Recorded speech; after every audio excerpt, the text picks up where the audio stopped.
Friends, आज हम बनाने वाले हैं यहाँ पर बहुत ही ज्यादा हेल्दी, टेस्टी, झटपट बनने वाला सब्जियों वाला बेसन चीला, जिसे बनाने में सिर्फ और सिर्फ 5 मिनट लगते हैं। तो इसके लिए हमने क्या क्या है, यहाँ पर 1 कप भर करके हमने यहाँ पर बेसन लिया है और इसमें हम सबसे पहले डालेंगे टेस्ट के अकॉर्डिंग नमक, स्वाद के अनुसार नमक ऐड करेंगे, हल्दी पाउडर डालेंगे और मिर्ची का पाउडर डालेंगे। मिर्ची पाउडर आप अपने टेस्ट के अकॉर्डिंग कम या ज्यादा भी कर सकते हैं। थोड़ी सी हमने यहाँ पर धनिया पाउडर भी ऐड किया है। अजवाइन हमने डाला है, हाथों से रब करके डालेगा, टेस्ट और फ्लेवर बहुत अच्छा आता है। 1 हरी मिर्ची को हमने बारीक कट करके ऐड किया है, आप चाहें तो इसकी भी कर सकते हैं। अब हमने क्या किया है, यहाँ पर शिमला मिर्च, टमाटर और प्याज को बारीक बारीक चॉप करके ऐड किया है। इससे टेस्ट और भी ज्यादा बढ़ जाता है और भी ज्यादा स्वादिष्ट हो जाता है, बहुत ही ज्यादा हेल्दी हो जाता है। तो अब हम क्या करेंगे, थोड़ा थोड़ा पानी डालेंगे और इसका हमें बैटर रेडी कर लेना है। ध्यान रहे, पानी आप एकदम से मत डालिएगा, पानी आप धीरे धीरे थोड़ा थोड़ा डालिएगा और इसका बैटर इस तरीके से बनाते जाएंगे। इसे मिक्स करते जाएंगे और थोड़ा थोड़ा पानी डालते जाएंगे। एकदम से पानी डालेंगे तो ये बहुत ज्यादा पतला पतला सा हो जाएगा, फिर हमारे जो चीले बनेंगे वो अच्छे नहीं बनेंगे। तो इस तरीके से हम क्या करेंगे, बहुत ही अच्छे से थोड़ा थोड़ा पानी डालेंगे और इस तरीके से इसे हम इसका बैटर रेडी कर लेंगे। इस तरीके से अच्छे से मिक्स करेंगे। तो आप देख पा रहे हैं कि हमारा बैटर बनकर रेडी हो चुका है। तो अभी हमें क्या करना है, यहाँ पर 1 चुटकी यहाँ पर डालेंगे बेकिंग सोडा, बेकिंग पाउडर नहीं डालना है। 1 चुटकी बेकिंग सोडा डालेंगे और इसे अच्छे से मिक्स करना है इस तरीके से।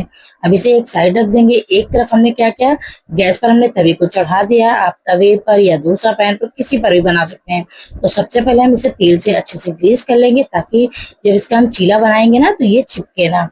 तो बस इस तरीके से क्या करेंगे, 1 चम्मच भर करके ले लेंगे।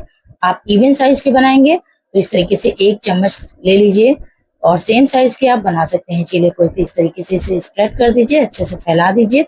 बहुत ज्यादा इसे पतला भी नहीं करना है और बहुत ज्यादा इसे मोटा भी नहीं रखना है। तो इस तरीके से हम इसे फैला देंगे और इसे कुछ सेकंड के लिए पकने देंगे। और लगभग कुछ सेकंड बाद या 1 मिनट बाद आप देखेंगे कि इसका ऊपर से ही आपको टेक्सचर पता चलेगा कि ये नीचे नीचे से पक चुका है। तो अभी से हम क्या करेंगे, इसे अच्छे से पलट लेंगे। आप चाहे तो इसके ऊपर तेल स्प्रिंकल कर सकते हैं, लेकिन हमने नहीं डाला है। बिल्कुल भी नहीं चिपकता है क्योंकि हमने पैन में अच्छे से तेल को लगा लिया है, तो इसे चिपकता बिल्कुल भी नहीं है। तो इस तरीके से हमें अलट पलट कर क्रिस्पी होने तक इसे अच्छे से पका लेना है।